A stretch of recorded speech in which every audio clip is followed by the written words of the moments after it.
صدر مشاعرہ، ممتاز ماہر تعلیم، قابل قدر سائنسداں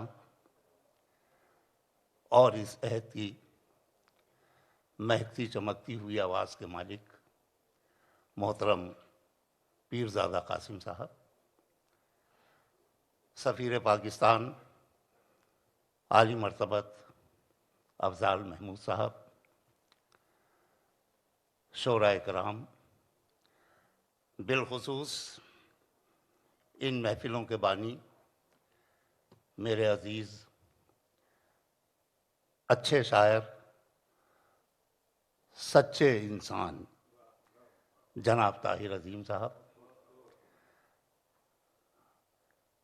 اپنے آپ میں ایک شخص نہیں بلکہ شخصیت، اور شخصیت نہیں بلکہ ادارہ محترم نور پٹھان صاحب، اس تاریخی اور یادگار جلسے کے ابتدائی ناظم میرے بھائی مجتبیٰ فروز برلاس صاحب، مہمان اعزازی یادگار شاہد جناب ناصر علی خان صاحب، ان کے دوسرے برادران بھی، اور اردو کے ہندوستان سے باہر سب سے مضبوط گھر بحرین کے چمکتے ہوئے چاند ستاروں، خواتین و حضرات، جادہ فن میں بڑے سخت مقام آتے ہیں، جادہ فن میں بڑے سخت مقام آتے ہیں، مر کے رہ جاتا ہے فنکار امر ہونے تک، مر کے رہ جاتا ہے فنکار۔ کتنے غالب تھے جو پیدا ہوئے اور مٹ بھی گئے، کتنے غالب تھے جو پیدا ہوئے اور مٹ بھی گئے، قدردانوں کو تخلص کی خبر ہونے تک، کتنے اقبال رہے فکر میں اٹھے لیکن راستہ بھول گئے ختم سفر ہونے تک، چند ذروں ہی کو ملتی ہے ضیائے خورشید، چند تارے ہی چمکتے ہیں سحر ہونے تک۔ محترم شاہد نجیب آبادی صاحب کی یاد میں یہ مشاعرہ مجھے تقریباً 12 برس پیچھے لیے جا رہا ہے۔ 2007 میں جب شاہد صاحب کا جشن ہوا تھا، جناب رخسار ناظم آبادی صاحب اور ان کے دوستوں نے بحرین میں یہ تقریب منعقد کی تھی، پہلی بار میں حاضر ہوا تھا، اور میری یادوں میں بہت قیمتی یاد یہ بھی ہے کہ میں نے ان کے سامنے ان کی موجودگی میں ان کے جشن کے مشاعرے کی نظامت کی تھی، اور خوش قسمتی ہے کہ آج ان کی یاد کے مشاعرے میں بھی میں شریک ہوں۔ میں نے بیگم شاہد کو بھی دیکھا، ان کے صاحبزادگان کو دیکھا، تو مجھے یاد آیا اپنے والد مرحوم حضرت گوہر عثمانی کا یہ شعر کہ وفا کے تذکرے بزم وفا میں کم نہیں ہوں گے، چراغ ایسے جلایا ہوں جو مدھم نہیں ہوں گے۔ خدا ان حضرات کو خوش رکھے۔ میں یہ تصویر دیکھ رہا تھا بیک ڈراپ پر شاہد صاحب کی، تو جب میری پہلی ملاقات تھی، مجھے اپنا ایک مشاہدہ آج تک یاد ہے۔ میں نے محسوس کیا تھا کہ سمندر جیسی گہرائی، جھیلوں جیسا ٹھہراؤ اور دریاؤں کی سی روانی ان کی شخصیت میں شامل تھے، اور دریاؤں کی وہ روانی ہی انہیں نجیب آباد سے پاکستان سے کینیڈا اور کینیڈا سے بحرین لے آئی۔ آج ریڈیو پر جو نشریات آپ بحرین ریڈیو پر سنتے ہیں وہ انہی کی دین ہے، لیکن خوشی کی بات یہ ہے، سفیر محترم نے بھی شاعر کے مرتبے کا ذکر کیا تھا، ہم ایک تاریخ ساز انجینئر کو یاد نہیں کر رہے ہیں، ہم ایک شاعر کو یاد کر رہے ہیں۔ یہ ان کی شخصیت کا امتیاز کہ بڑے بڑے پروفیشنلز شاعری کرنے لگتے ہیں، حالانکہ سفیر صاحب نے بڑی ڈپلومیٹک بات کی کہ وہ شاعر نہیں بن سکے. ہم کیسے مان لیں جب اتنے اچھے شعروں کا انتخاب آپ کی یادداشت میں شامل ہے تو آپ کے اندر کہیں نہ کہیں شاعر موجود ہے. اسے کبھی تلاش کر لیجیے گا، اسے کبھی تلاش کر لیجیے گا. خواتین و حضرات، اتنی تقریریں ہوئیں شاہد صاحب کی شخصیت پر، ان کی شاعری پر. اب کسی تقریر کا موقع نہیں. ظاہر ہے کہ مشاعرہ شروع ہو جانا چاہیے، کافی تاخیر ہو گئی.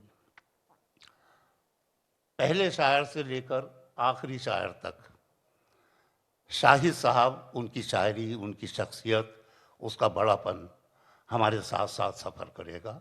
اس لیے کہ یہ مشاعرہ انہی کی یاد میں منعقد کیا جا رہا.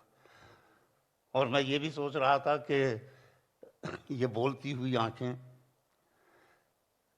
جو ان کی زد میں ہیں، ان آنکھوں کی، ان کو دیکھتے ہوئے شاہد صاحب فرما رہے ہیں، میری تصویر کے یہ نقش ذرا غور سے دیکھ، ان میں ایک دور کی تاریخ نظر آئے گی. تو ہم انہیں یاد بھی کرتے رہیں، شاعرانہ خراج عقیدت بھی پیش کرتے رہیں. نہیں، اگر یہ میرے لیے سگنل تھا کہ میں اپنی گفتگو ختم کروں، میں پہلے ہی کہہ چکا. نہیں، طاہر کو حق ہے، طاہر کو حق ہے. طاہر اصل میں بحرین میں اردو کی محفلیں ہی نہیں سجا رہے ہیں، شاعری ہی نہیں کر رہے ہیں، یہ بھی ایک تاریخ لکھ رہے ہیں. یہ جو اپنے بڑے بزرگوں کو یاد کرتے ہیں، یہ نئی نسل کو میسج دے رہے ہیں کہ اگر ہم نے اپنے بزرگوں کو بھلا دیا تو کل ہم بھی بھلا دیے جائیں گے. لہٰذا ان بڑے لوگوں کے ساتھ طاہر عظیم کا شامل رہنا ایک بڑا کارنامہ ہے.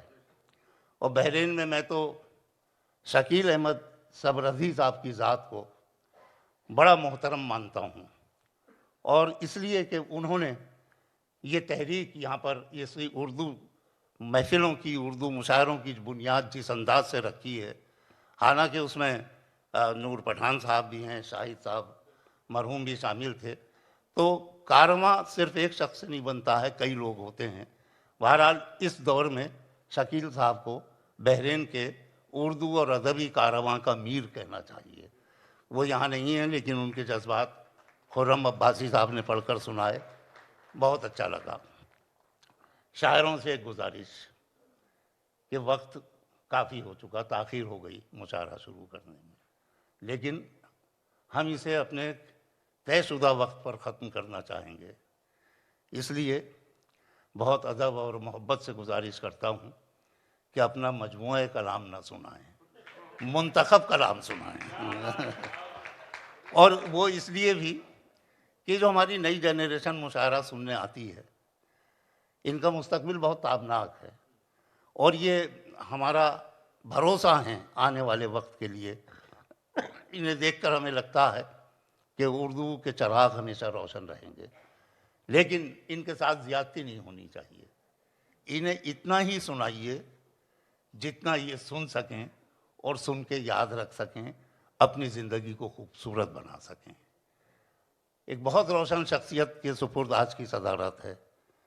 میں تو سب شاعروں سے اور سننے والوں سے گزارش کروں گا کہ اس روشن شخصیت کی چند کرنیں اپنی زندگی کے لیے محفوظ کر لیں تاکہ ان کا سفر آسان ہو جائے اور ان کے سفر کے راستوں میں روشنی ان کا ساتھ دیتی رہے. تو میں ان الفاظ کے ساتھ محترم شاہد نجیب آبادی صاحب کو بہترین خراج عقیدت پیش کرتا ہوں، اور اس لیے بھی کہ میرا یہ حق ہے. میں مراد آباد سے ہوں، 100 کلومیٹر کا فاصلہ ہے نجیب آباد کا. اپنے شہر کو دیکھتا ہوں تو جگر صاحب نے مراد آبادی کا لاحقہ لگا کر مراد آباد کو محترم بنا دیا، اور شاہد صاحب نے نجیب آباد کو محترم بنا دیا. کوئی سوچ بھی نہیں سکتا کہ نجیب آباد میں پیدا ہوئی ایک شخصیت، اس کا جشن بحرین میں ہوگا، اس کی یاد بحرین میں منائی جائے گی. تو یہ بڑے لوگ ہماری یادوں میں ہی، ہمارے ذہنوں میں ہی زندہ رہ سکتے ہیں اور ہمیں زندہ رکھنا چاہیے۔ وہ دنیا سے چلے گئے، بحرین کو ریڈیو دے گئے، لیکن ادب کی دنیا کو ایسی شاعری دے گئے کہ محترم نور پٹھان صاحب نے بھی اس کا ذکر کیا، احمد عادل صاحب نے بھی، اور شکیل احمد سبردی صاحب کے مقالے میں بھی، میرے بھائی مشتبہ افروز برلاس جو خود ایک بہت بڑے ادبی خانوادے کے رکن ہیں، انہوں نے بھی۔ تو یہ بڑی بات ہے، بڑے لوگ دنیا سے بھلے ہی چلے جائیں، ان کی یادیں اور ان کے کارنامے ہمیشہ زندہ رہیں۔